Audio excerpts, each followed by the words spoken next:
السلام عليكم ورحمة الله.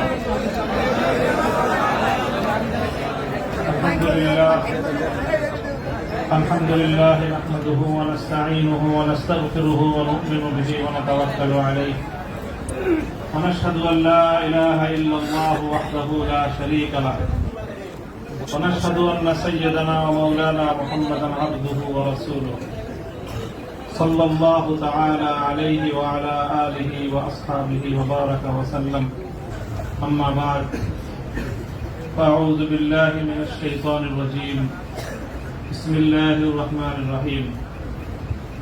وإذ قال إبراهيم رب اجعل هذا البلد آمنا واجنبني وبني أن نعبد الأصنام. صدق الله العظيم. জামিয়া রহমানিয়া আজিজিয়া আজকের এই মিলন মেলায় আমার আসাদুল্লাহ কেরাম উপস্থিত রয়েছেন। আমার উস্তাদ মুহতারাম মুফতি হিফজুর রহমান হাফিজাহুল্লাহ তাআলা, আমার অভিভাবক জামিয়ার সুনামধন্য প্রিন্সিপাল আল্লামা মাহফুজুল হক হাফিজাহুল্লাহ,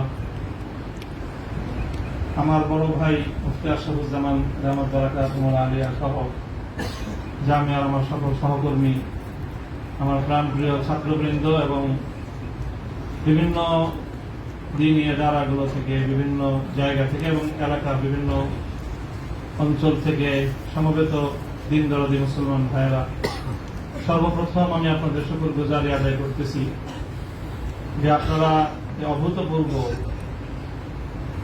আজকে আপনাদের এই উপস্থিতি এবং আপনাদের এই অভূতপূর্ব উচ্ছ্বাসের মধ্য দিয়ে আপনারা ইসলামী আন্দোলনের পথ চলার একজন পথিককে অনুপ্রাণিত করেছেন। আল্লাহ রাব্বুল আলামিন আপনাদের সকলকে এর উত্তম বিনিময় জাযায়ে খায়র নসিব করুন। আমিন। কাটা কয়েকটা কথা আমি বলবো, সময় দীর্ঘ নয়। আর সকলে উপলব্ধি করতে পারতেছেন যে আমার প্রতিটা কথাই এখন এটা অনেক বেশি পরিমাপ করা হচ্ছে, দেখা হচ্ছে যে আমি কি বলি। আপনারা যতটুকু মনে করতেছেন যে শুধু একটা কর্তৃপক্ষ দেখতেছে, তা না, দুইটা কর্তৃপক্ষ দেখতেছে এবং একটা কর্তৃপক্ষ আরেকটা কর্তৃপক্ষ থেকে অনেক বেশি প্রবল।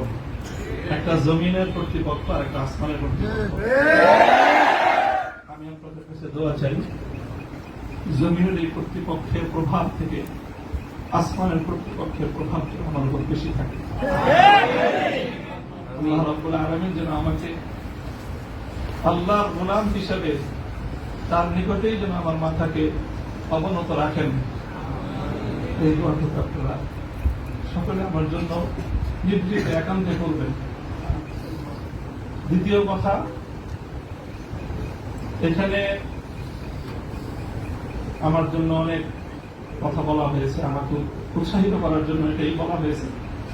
উৎসাহিত করার জন্য কিছু প্রশংসামূলক বাক্য আলোচনা করা হয়েছে। শাইখুল হাদিস আল্লামা আজিজুল হক রাহমাতুল্লাহ আলাইহির শানে আমরা এই কথাগুলো বলতাম।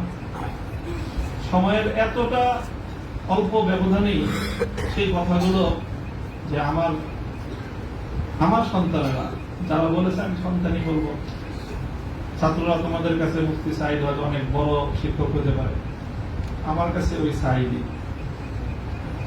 তারা আমাদের সন্তান, তারাও আমাদের সম্পর্কে সেই কথাগুলো বলেছে।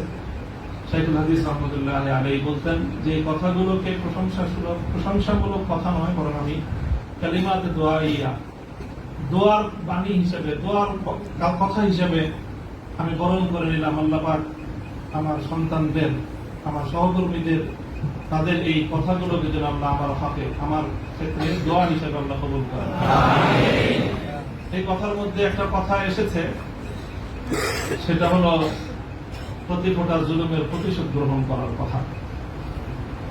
আমি এই কথাটা একদিকে প্রত্যাখ্যানও করি, আবার আরেকদিকে সমর্থনও করি। প্রত্যাখ্যান করি এইভাবে যে এটা যাদের আদর্শ অনুসরণে আমাদের এই জুলুমকে বরণ করা, আমাদের এই কারাভোগ, আমাদের এই কারাবরণ, আমরা এই শব্দগুলি বেশি বলি। কি বললাম? কারাভোগ, কারাবরণ। কারা নির্যাতন তো বলবো যত কম বলা যায়। কারা নির্যাতন নয়, আসলে তো এটা কারা বরণ। আমরা তো জেনে বুঝেই এই পথে পা বাড়িয়েছি। কেউ যদি মনে করে থাকে যে আমরা জানি না, তাহলে এটা তাদের মিস ইনফরমেশন। আমরা জানি আমাদের এই পথে চলতে গেলে এই পথটা কুসুমাস্তীর্ণ নয়। এ পথে লাল গালিচা থাকে, কখনো কখনো প্রতীকী অর্থে লাল গালিচা থাকে, তবে সেই লাল গালিচার লালিমাটা যতটা না গালিচার রং দিয়ে লাল হয়, তার চেয়ে বেশি লাল হয় ভাইয়ের শাহাদাতের রক্তের মাধ্যমে। শাহাদাতের রক্তের নজরানা দিয়েই আমরা সেই পথে ইনশাআল্লাহ পৌঁছবো, যে পথে শাপলা চত্বরের ভাইয়েরা শাহাদাতের রক্ত দিয়েছে, যে পথে আমার হাটহাজারীর সন্তানেরা শাহাদাতের রক্ত দিয়েছেন, যে পথে আমার বীরবাড়িয়ার ব্রাহ্মণ শহীদ বাড়িয়ার বীর শহীদারেরা যে পথে আত্মত্যাগ স্বীকার করেছেন, আমরা তাদের সে পথকে ভুলবো না। তাদের সেই শাহাদাতকে আমরা কোনো সময় সেই শাহাদাত অস্বীকার করার কোন প্রবণতা করে এক মুহূর্তের জন্য বরদাস্ত করব না। শহীদ হয়েছে আমার ভাই, সরি বলেন, বাংলায় না বলতে চান দুঃখিত। দুঃখিত যদি বলতে না চান, আপনাদের প্রিয় ভাষা ইংলিশেই বলেন, তবে কি বলেন? সরি বলেন। সে রক্তকে অস্বীকার করার চেষ্টা করবেন না। শাহাদাতের শহীদের রক্তের সঙ্গে গদ্দারি করার মতো সেই বেঈমান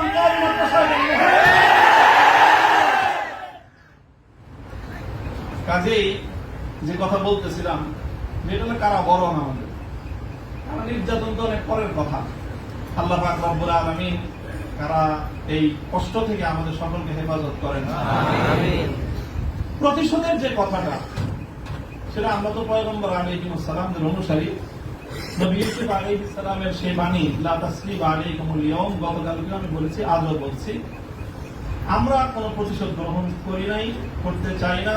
করার প্রবণতা কখনো যদি আমাদের মন থেকে উদ্গত হয়, সেটা হলো ইন্নামা যালিকা মিন্নী ওয়া মিনাশ শাইতান। শয়তানের প্ররোচনায় কখনো হয়তো আমরা ব্যক্তিগত আক্রোশে প্রতিশোধের কথা বলে থাকতে পারি, কিন্তু আমরা প্রতিশোধ পরায়ণ নই। এই হিসাবে আমি প্রতিশোধের এই শব্দকে প্রত্যাখ্যান করব। তবে অন্য আরেক অর্থে আমি প্রতিশোধের এই শব্দকে সমর্থন করছি। শুধু সমর্থন নয়, বরং আমি আমার পুনর্ব্যক্ত করছি যে আমরা প্রতিশোধ নিব। আমাদের সেই প্রতিশোধ হবে সেই প্রতিশোধ, যে প্রতিশোধ হিজরতের আগ পর্যন্ত 12 বছরের জুলুম এবং নির্যাতনের প্রতিশোধ মক্কা বিজয়ের মাধ্যমে আল্লাহ নবী গ্রহণ করেছেন। আল্লাহ নবী মক্কা বিজয়ের পরে সেই সকল অপরাধীদেরকে ক্ষমা করার মধ্য দিয়ে, সেই জমিনে আল্লাহর দ্বীনের ঝান্ডা সমুন্নত করার মধ্য দিয়ে মধুর প্রতিশোধ নিয়েছিলেন। আমি আবার বলছি, এদেশে ভাড়াটিয়া থাকবো না, ভাড়াটিয়া হিসেবে থাকবো না। এই জমিনের মালিকানা সূত্রে এদেশে বসবাস করি। এই জমিনকে আল্লাহর জন্য মুক্ত করেই ছাড়বো ইনশাআল্লাহ। আল্লাহর দ্বীনের বিজয়, সেটাই হবে আমাদের পরম প্রতিশোধ। এবং আমাদের যারা আমাদেরকে শত্রু ভেবে আমাদেরকে নিঃশেষ করার চেষ্টা করেছে, অপমান করার চেষ্টা করেছে, আমরা তাদেরকে সম্মানিত করে প্রতিশোধ করি। আমরা তাদেরকে আদর্শের সোনালী পথে বরণ করে নেওয়ার মধ্য দিয়েই আমরা ইনশাআল্লাহ আমাদের আদর্শের বিজয়ের প্রতিশোধ গ্রহণ করব। আল্লাহ রাব্বুল আলামিন আমাদেরকে সে তৌফিক দান করুন। আরেকটা কথা বলা হয়েছে, অনেকের কথার মধ্যে আসছে যে ভবন, একটা ভবনের আলোচনা। এই ভবনটার গুরুত্ব একসময় আমার কাছেও খুব ছিল, 3 বছর আগেও খুব ছিল। যখন শুনলাম যে ভবনটা চলে যাচ্ছে, আমি তখন সর্বপ্রথম 2 রাকাত সালাতুল হাজাত করে দোয়া করেছিলাম যে আল্লাহ যেন খায়রাত ফয়সালা করেন। আর এরপরে এখন আমার অনুভূতিটা হলো যে এরকম ভবন না থাকাই ভালো। না থাকা ভালো কেন? দস্তারে না দারে মা গমে পেয়েছে না দারে, মা হেয়েছে না দারে গমে হেয়েছে না দারে। এইরকম ভবন টবন থাকলে এগুলোকে রক্ষা করার জন্য ডানে বামে অনেক কিছু তাকানোর প্রয়োজন হয়। ভবনও নেই, রক্ষা করার জন্য কার পায়ের নিচে তেল মারানো দরকার। আজ এখানে মাদ্রাসা, কালকে ইনশাআল্লাহ শাইখুল হাদিসের সন্তান মাহমুদুর হক সাহেব যদি মধুরী করে যে বসেন, ইনশাআল্লাহ ওই কেরানীগঞ্জের ওই একেবারে দূরের চরে বা কোন রুটের চর, কোন চরের মধ্যে এসে বড় মাদ্রাসা হবে। প্রয়োজন নাই ভবনের, প্রয়োজন নাই মাদ্রাসার স্থাপন কোন সম্পত্তি। ওই পুরাতন যুগে ফিরে যেতে হবে আমাদের। স্থায়ীভাবে আমি এই কথা বলতেছি। এই বিশাল বিশাল আলিশান ইমারত সাজায়, আর সেই ইমারতের মধ্যে সুন্দর সুন্দর আরামদায়ক বিলাসী রুম সাজায়, সেখানে বিলাসী এলেম চর্চা। আমি এই কথাটা আমার কাছে খুব মনে পড়ছে, বিলাসী এলেম চর্চা। আজকে আমাদেরকে এই বিলাসী এলেম চর্চায় পেরে বসেছে। বিলাসী এলেম চর্চার পথ বাদ দিয়ে আমাদের আকাবের এবং আসলাফদের মতো সেই খেজুর গাছের তলায়, বট গাছের নিচে সালাদ চাটার উপর বসে আমাদেরকে আল্লাহ রাসূলের তালিম দেওয়ার সেই সবক গ্রহণ করতে হবে। তাহলে ইনশাআল্লাহ আমরা বাতিলের তাফতে তাউসকে উল্টে দিয়ে সেখানে আমরা কালেমার ঝান্ডা সমুন্নত করতে পারব। মোল্লা মুহাম্মদ উমর রাহিমাহুল্লাহ তাআলা তিনি সারা পৃথিবীর সুপার পাওয়ারের সাথে টক্কর দিয়েছিলেন। আমাদের বাংলাদেশের মধ্যে কোন গণভবন আর সংসদ ভবন, বঙ্গভবন কিছুই ছিল না। কান্দাহারের ছোট্ট একটা ঘরের মধ্যে ভাঙ্গা খাটের উপরে বসে টক্কর দিয়ে দিলেন তো সুপার পাওয়ারের সাথে। সারা দুনিয়া মনে করলো যে বেকুবের দল। 20 বছর পর আল্লাহ দেখা দিলেন তারাই বিজয়ী দল। তবে একটা দুঃখ আমার, আমি ওই এই গোটা প্রসঙ্গের সঙ্গে যারা যারা সম্পৃক্ত অধিকাংশই আমার সম্মানিত, অনেকে আমার মুহতারাম উস্তাদ, শুধু উস্তাদ না, অনেকে এমন আছেন যারা উস্তাদ মুতাওবিব, অর্থাৎ আমি আমার মতো করে শাইখুল হাদিস রহমাতুল্লাহ আলাইহি আমাকে যাদের তত্ত্বাবধানে গড়ে তোলার চেষ্টা করেছেন, শুধু আমাকে না, আমার ভাইদেরকেও, মাহফুজ সাহেব হুজুর এবং আমি, আমরা দুইজন বিশেষ করে, ওনারা অনেকে এখানে আছেন। কাজে তাদের প্রতি কোনো অসম্মান হয়, অমর্যাদা হয়, সেই কথা আমি বলবো না। কখনো ভুলে বলে থাকলে সেটার জন্য আমি নিঃশর্ত ক্ষমা প্রার্থনা এখনো করছি, যে কোনো সময় করবো, যে কোনো ভাবে করতে হয় করবো। তবে একটা কথা, দুঃখের কথা, হৃদয়ে রক্তক্ষরণের একটা কথা, সেটা যদি আমার বাবার দ্বারা সেই ভুলটা হতো আমি বলতাম। সেই ভুলটা যদি এখন আমার অভিভাবক মাহফুজ সাহেব যদি সেই ভুল করেন সেটাও আমি বলবো। সেই ভুল যদি আমিও করি, আমাকেও যেন আল্লাহ আমার সেই ভুলটা অনুভূতি দান করেন। সেটা হলো যখন এদেশে মূর্তির বিষয় নিয়ে বিতর্ক তৈরি হলো, ভাস্কর্য নামে জাতীয় পর্যায়ে মূর্তি তৈরি হবে কি হবে না এই বিষয়ে যখন বিতর্ক, তখন আপনারা সেই বিতর্কের মঞ্চে ডিজিটাল ছবি তোলাটা কতটা বড় অপরাধ, কতটা বড় অন্যায়, কত বড় গুনাহ, সেই মাসলা নিয়ে আসলেন। দুঃখটা এই জায়গা, আপনারা সেই মাসলা উত্থাপন করে তখন এই মূর্তি এবং ভাস্কর্যকে প্রকারান্তরে বৈধতা দেওয়ার চেষ্টা করেছেন। আপনারা বোঝানোর চেষ্টা করেছেন যে আজকের একটা ছাত্র ফেসবুকে তার ছবি আপলোড করা যতটুকু বড় অপরাধ, বাংলাদেশের স্বাধীনতার স্থপতি বঙ্গবন্ধু শেখ মুজিবুর রহমান সাহেবের 60 ফুট লম্বা ভাস্কর্য নামক মূর্তি স্থাপন করা সমান অপরাধ। এটা বোঝানোর চেষ্টা করেছেন আপনারা। ব্যাপারটা কি এক? এটাই হলো দুঃখ যে এই কাজটা সামনে করেন না আপনারা। আপনারা যদি ভাস্কর্যের বিরোধিতা করতে ভয় পান, তাহলে আমি আপনাকে দোষারোপ করব না। তবে ভাস্কর্য নামক এই সকল শিরকি সংস্কৃতির বিরুদ্ধে যারা কথা বলবে, তাদের প্রতিপক্ষ হয়ে মাঠে গিয়ে এই ধরনের বিতর্কিত মাসলা উত্থাপন করে জালিমের এবং যারা মূর্তি পূজারীদের দোষর, তাদের অবস্থানকে সংহত করবেন। আমি জানি না, যদি বুঝে করে থাকেন গফরাল্লাহু লাকুম, আল্লাহ আপনাদেরকে মাফ করুন। আপনি যদি বুঝে শুনে করে থাকেন আখাফু আলাইকুম শিরক, আখাফু আলাইকুম শিরক, না বুঝে করে থাকেন, সেটাই আমার ধারণা যে আপনারা অনেক বড় বড় আলেম, রাজনৈতিক প্রজ্ঞা আপনাদের কিছুটা ঘাটতি থেকে থাকতে পারে এই ক্ষেত্রে অন্তত। কাজেই এই জায়গাটায় বিলম্ব হলে আপনারা কথা বলেন, বিলম্ব হলেও কথা বললেন, ইতিহাস আপনাদেরকে ক্ষমা করবে না। দেখেন না যে আমরা হেফাজতে ইসলামের কিছু নওজওয়ান আলেম এবার যেটা করছে, সরকার একটা ভালো বুদ্ধির কাজ করছে। আগের বার থেকে, আগের অতীত থেকে তারা শিক্ষা নিছে। শাইখুল হাদিসের মতো, মুফতি আমিনী সাহেবদের মতো বৃদ্ধ মানুষদেরকে মানে তারা আটকায় জাতির কাছে তারা একটা বিশেষ মানে বড় ধরনের একটা মানে আসামির কাঠ করে দাঁড়া গেছিল। এবার তারা আমাদের মুরব্বীদেরকে কারো গায়ে স্পর্শ করে নাই, শুরুই করছে নামনুলক থেকে, যে এদের হাত পাও গুলি সব ভাঙিয়ে দাও, তাইলে এই বুড়া মাথা যেগুলো আছে সেগুলো আর কি করবে, এই পলিসি নিয়েছেন। কাজেই যেটা করেছেন সেটা হলো, আবারও বলছি, যে এই ধরনের যখন তাওহীদ এবং শিরকের লড়াই হয়ে দাঁড়াবে, আল্লাহ ভাস্কর্য বিরোধী আন্দোলন এটা তাওহীদ এবং শিরকের আন্দোলন, সব শিরকের সংঘাত ছিল।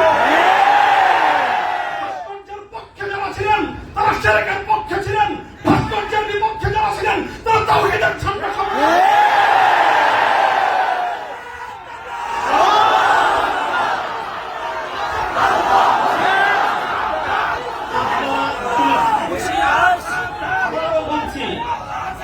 ভাস্কর্যের পক্ষ বিপক্ষের এই লড়াইকে একজন মরহুম মুসলিম নেতা, মরহুম বঙ্গবন্ধু শেখ মুজিবুর রহমান সাহেবের ব্যক্তিত্বকে মাঝখানে এনে বিষয়টাকে ভিন্ন রং দেওয়ার চেষ্টা করা হয়েছিল।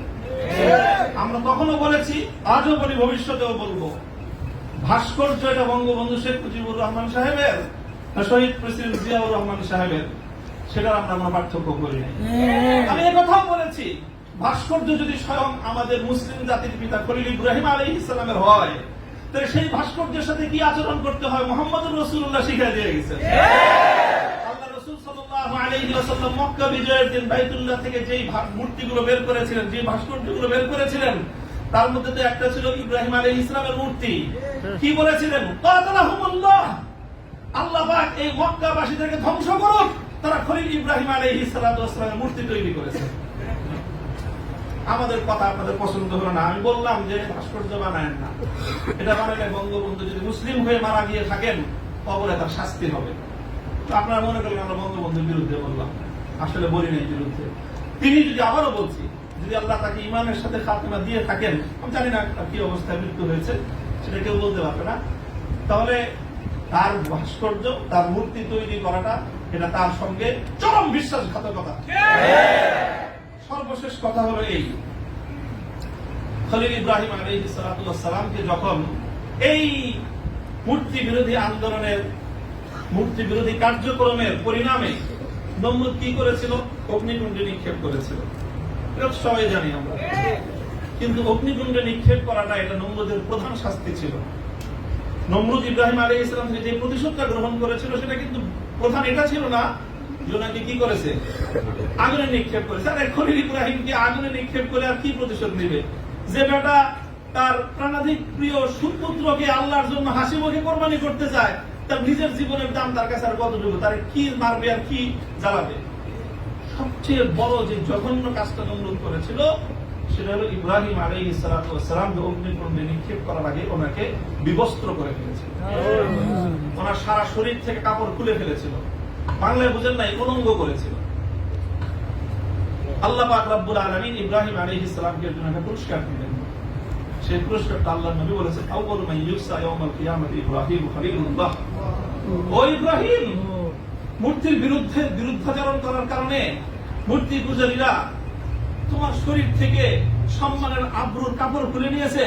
কিয়ামতের দিন যখন সমস্ত মানুষ বিবস্ত্র থাকবে, সর্বপ্রথম আমি তুমি ইব্রাহিম খলিলকে কাপড় পরায়ে সমস্ত মানুষের সামনে সম্মানিত করব।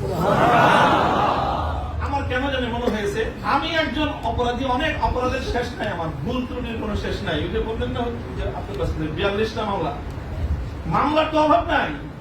এই যে কোনো মামলায় ফাঁসি দিতে পারেন, ফাঁসি দিতে তারা অন্য কিছু লাগে না। আদালতে দাঁড়ায় এক মহিলা আইনজীবী বলেন, আরে বিচার করার জন্য এত কিছু লাগেনি কি? আমাদের কত হালকা সাক্ষ্যতে আমরা মানুষের বিচার করে ফেললাম। ওপেন আদালতে বলতেছে এই কথা, বিচার করার জন্য খুব কিছু লাগে না। হত্যা মামলা কতগুলো আছে, আমরা ছিনতাই মামলা আছে, পকেট চুরির মামলা আছে, চুরির মামলা আছে, সব মামলাই তো আছে। যে কোনো মামলা দিয়ে ফাঁসি দিয়ে দিতে পারেন। আপনারা চেষ্টা করেছেন বিবস্ত্র করতে চেষ্টা করেছেন, তবে একটা জিনিস ভালো করেছেন, আপনারা যেই কেসটাকে বিবস্ত্র করার জন্য বেছে নিয়েছেন সেই কেসটা ছিল খুব দুর্বল। আগামী 50 বছরের জন্য ওলামায়ে কেরামের বিরুদ্ধে এই ষড়যন্ত্রের দুয়ার রুদ্ধ হয়ে গেছে। আপনারা যদি এই ধরনের ষড়যন্ত্র করতে থাকেন, জাতি আবার নতুন করে বলবে, এতদিন বলতো ইউসুফ আলাইহিস সালামের বিরুদ্ধে যে ষড়যন্ত্র করছে, মামুনুল হকের বিরুদ্ধে সেই ষড়যন্ত্র, সামনে বলবে মামুনুল হকের বিরুদ্ধে যে ষড়যন্ত্র হয়েছিল, আব্দুল্লাহর বিরুদ্ধে সেই ষড়যন্ত্র। আমি আপনাদের কাছে দোয়া চাই, আল্লাহ রাব্বুল আলামিন যেন আমাকে এটার বিনিময় ইব্রাহিম আলাইহিস সালাতু ওয়াস সালামের সঙ্গী করে কিয়ামতের দিন আমিন আমিন আল্লাহ পাক রব্বুল আলামিন আপনাদের সকলকে জাযায়ে খায়র দান করুন। আমিন। আর অনেক বড় কথা আছে যে আমার এই সম্পূর্ণ এই যে আমার বিরুদ্ধে এত কিছু, এত বড় অভিযোগ বা এতটা মানে নিষ্পেষণের শিকার আমি কেন হলাম, এই কারণটা এখন আমি বলবো না, তবে আপনাদের সকলকে বলবো বাবরি মসজিদের জন্য আপনারা দোয়া করবেন ইনশাআল্লাহ। ওয়া আখিরু দাওয়ানা আলহামদুলিল্লাহ।